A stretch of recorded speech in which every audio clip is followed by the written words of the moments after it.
ભગવાન સ્વામિનારાયણની 245મી જન્મજયંતિની ઉજવણી અનોખી રીતે કરવામાં આવી છે.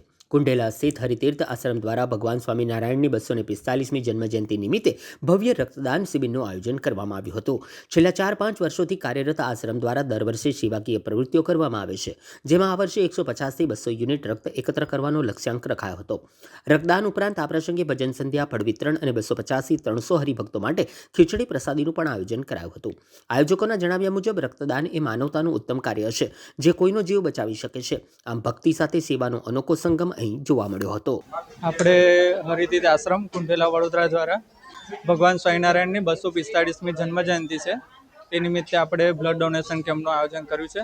અને આવું અમે દર વર્ષે ઉપક્રમ કરીએ છીએ. છેલ્લા 4-5 વર્ષથી આ ઉપક્રમ ચાલે છે અને અમારી અપેક્ષા છે કે 150થી 200 યુનિટ થાય એવી અપેક્ષા છે. અમે આવું દર વર્ષે કંઈક ને કંઈક ઉપક્રમ કરીએ છીએ. કયા કયા કાર્યક્રમો યોજવામાં આવે દર વર્ષે? દર વર્ષે અમે ભજન સંધ્યા કરીએ છીએ એ ઉપલક્ષમાં, અને ખીચડી વિતરણ કરીએ છીએ. 250થી 300 હરિભક્તોને ખીચડી ખવડાવીએ છીએ. પછી ફ્રૂટ જે વેચવાનું છે, ફ્રૂટ વેચીએ છીએ બધા હરિભક્તોને. આવું અલગ અલગ આયોજન કરીએ છીએ.